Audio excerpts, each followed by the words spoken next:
welcome back to Block TV. It is time for Crypto Globe, where we give blockchain and cryptocurrency news and international flavor, if you may. And today, we go to the white, sunny beaches of the Caribbean, where cryptocurrencies are having an impact when it comes to government policy. Our guest is sometimes known as the Crypto King of the Caribbean, but officially he is Gabriel Abid, founder at Bit and Digital Asset Fund. And thank you so much, Gabriel, for joining us today. Thank you for having me. Lovely to have you. Let's start with some news from your part of the world. And I'm talking about, obviously, the announcement this week that the Barbados Stock Exchange that will launch a regulated security token offerings, STOs, on its platform. A little bit on how this came about, and I have a feeling you had a hand in pushing this forward. Well, I can't say that I had a large hand.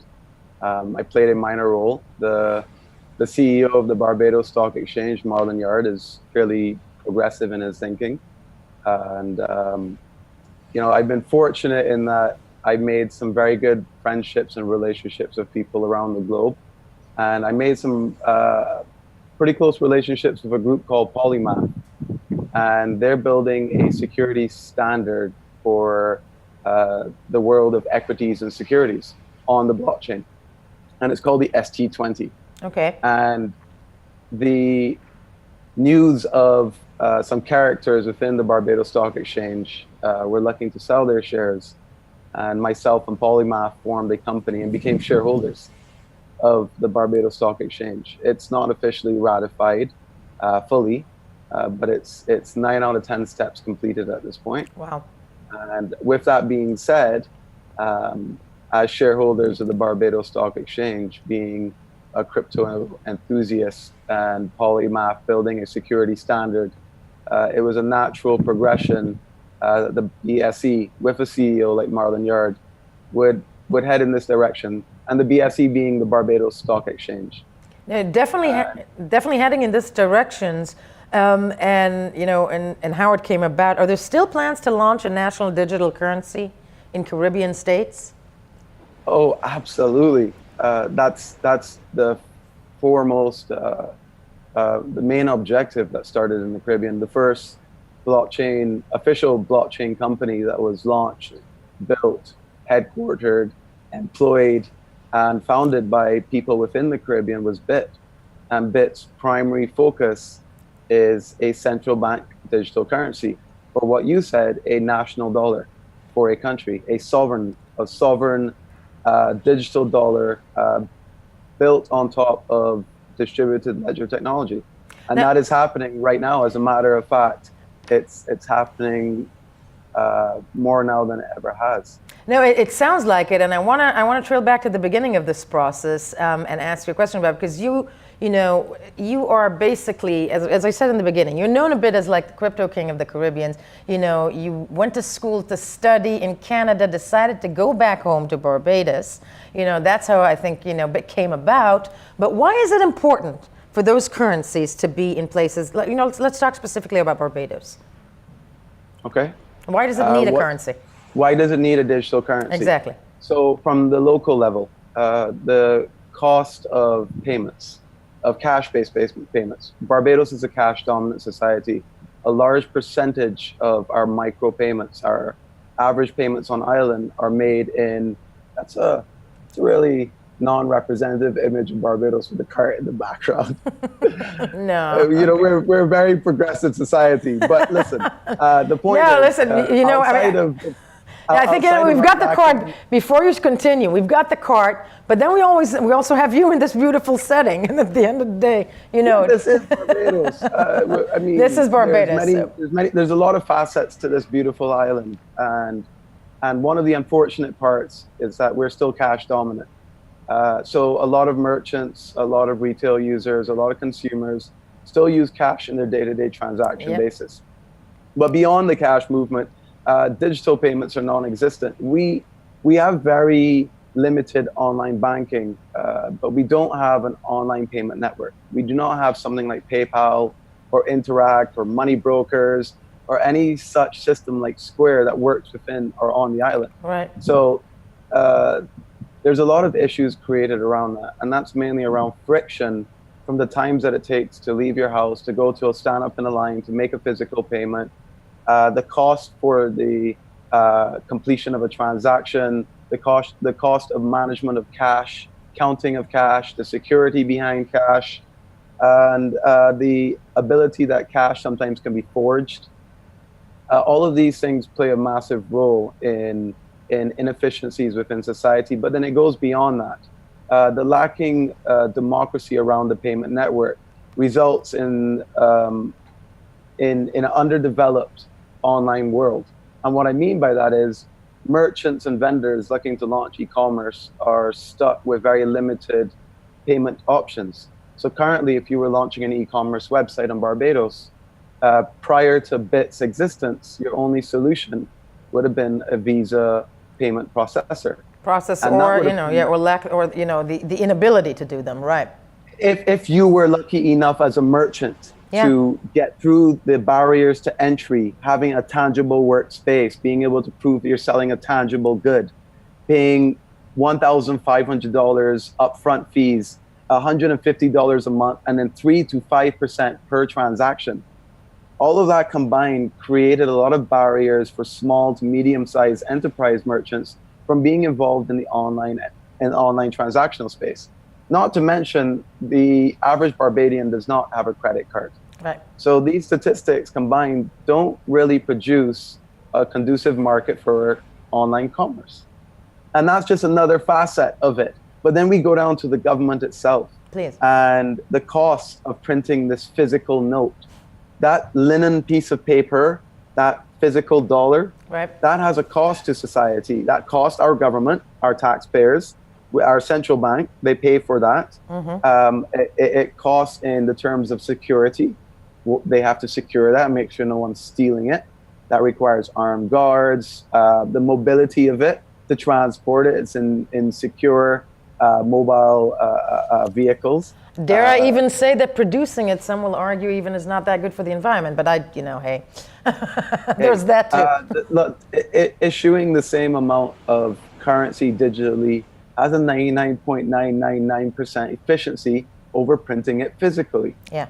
And what that results in, it creates an efficiency in the ecosystem or within society that lowers the zero bound, encourages further economic activity, and allows transactions to increase in velocity. The quicker a transaction can occur, the healthier society becomes from an economic perspective. And it also helps a lot of actors in society, namely the monetary authorities. It gives them a higher and more detailed oversight of how their economy is functioning from a payment perspective.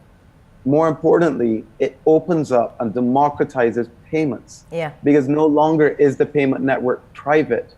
It is now a public payment system through the monetary authority, not a private company.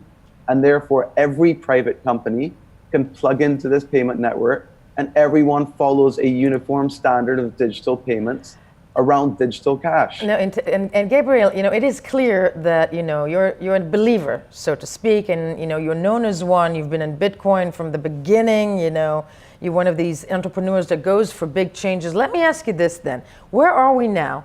Not just Barbados, but it's where are we now, February 2019, when it comes to the progress of this change? Because what you're describing should not just work for Barbados. The dream, I don't need to tell you, is that this becomes the new normal. Where are we in that respect?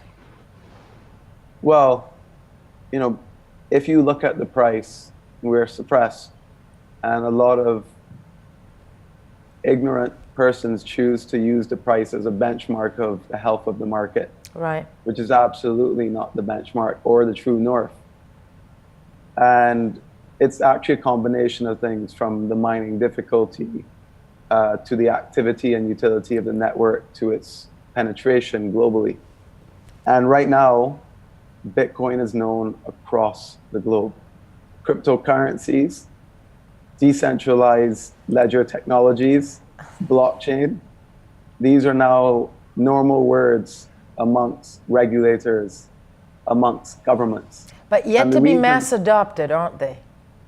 Yet to be mass adopted, but it's a death by 1,000 cuts at this point.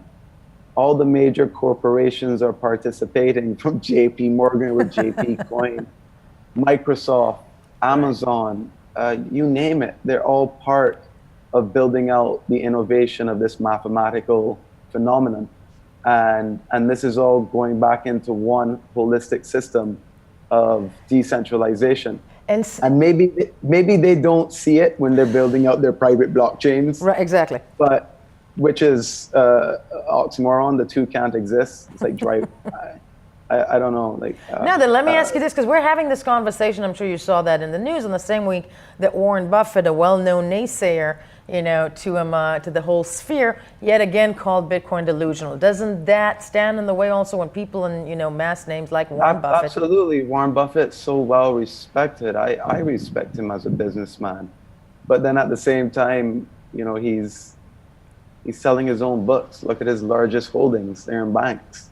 The organizations that stand to lose the most from the payment network being uprooted from their control because legislation, either A, is no longer applicable, or B, is being changed so that the monopolies that once existed are no longer there. And that's the first aspect of his position that I think that others should be aware. And the second aspect is, does he actually understand blockchain? Does he understand public key pair encryption and cryptography? Does he understand the purity and integrity in such a system? And what that represents for not just his organizations and the evolution around them, but what it can do for the future of mankind, what it can do for the removal of the middleman process, the disruption of trust, the guarantee that governance has accountability. The idea that governments have accountability is something I think that we're all waiting for. I don't think governments are waiting for that. Not governments, but governance in general. The act of overseeing and subduing a system. As a modus operandi, definitely. But let me ask you this, because you mentioned something very true. If we are on the way to mass adoption, and clearly there's no hiding from the fact, very rightfully, as you said, blockchain is a thing that everybody knows now. Bitcoin is something that if you ask people or children today, they will know what that is. But in order to get to mass adoption, many argue that we need regulation. There seems to be also this battle between, regulation to non-regulation. What does it do to the original idea of it all? But do you think regulation is needed? I'm assuming you do, but to what extent? And how do you see regulation? Let's first touch on the point. Would you mind repeating what you originally said with regards to mass adoption? Mass adoption. That we are in the key. That's correct, right? That's what you said. It needs to happen. But what I would say to that is, what is mass adoption? Is it everyone using Bitcoin? It's that my 85-year-old mother will feel comfortable with the technology. And does your 85-year-old mother feel comfortable with a smartphone, email, or WhatsApp, or Facebook? She does. Sadly, she does, yeah. And what I would say to that is, mass adoption will occur when your 85-year-old grandmother is using a blockchain derivative product, and she's not even aware that she's using a blockchain-based product. And that's happening right here in Barbados in some cases. Our CEO of Bit.com, Senator Rawdon Adams, has led a product under the Bit Inc. umbrella called M-Money, which is a product based in Barbados that shows the utility of a digital Barbadian dollar that is not predicated and has nothing to do with Bitcoin. And yet, this product was put out into the market and users are utilizing this product. And they're not aware that this product is subjected to a blockchain-based technology. Right. And you're saying we're already on it and people don't really realize.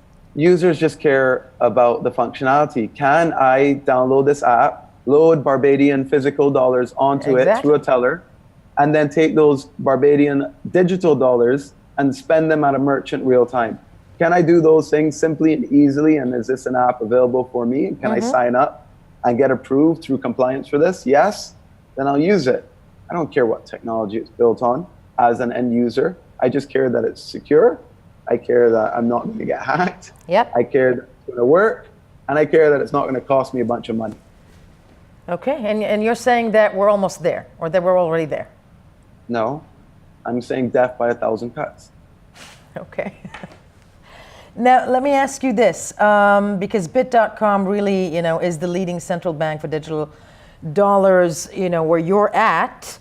Do In you the see, what else do you see it applied in the same way? There's 186 monetary authorities around the world. The process we have developed applies to all. At the end of the day, a digital representation of a money base, when you compare M0 and M1 in the grand scheme of your economic money supply, you look at the physical money base, the coinage, the notes, the pennies, the dollars, right. and this technology applies to it. This is a peer-to-peer cash. This is the true representation of what a physical dollar would look like if it was digital and made available to me to exchange between myself and another party in a peer-to-peer fashion, where all the settlement occurred on the blockchain. It was cleared and settled. And the central bank's job, or the monetary authority's job, was to be in control of the issuance of this IOU. Gabriel, I want to tell you that this has been fascinating. Clearly a man who puts his money where his mouth is. Gabriel Abed joining us today from Barbados. Thank you so much for this interview. Needless to say, next time I hope we do it right there in Barbados. And of course, I didn't answer your question on regulators, by the way. The regulation scene is happening. Bermuda right now is leading the world with other countries like Gibraltar, Mauritius, in terms of legislation reform. And you're also seeing countries like Barbados launching their regulatory sandbox. Right. So it realistically is happening. It's happening. No, it is happening. Wyoming is a great case for that. One can argue as well. Caitlin Long in Wyoming, yeah. They're exactly. And yeah. in many places, definitely, you see the process. That, nobody can argue with that. But definitely, Gabriel Abed, sadly, really all the time that we have. I want to thank you so much for joining us today from Barbados. And of course, this was it for us right now at Block TV. You guys at home, do not forget to check us out, Block TV, on Facebook, Twitter, Telegram, all of those social networks, and we'll be right back.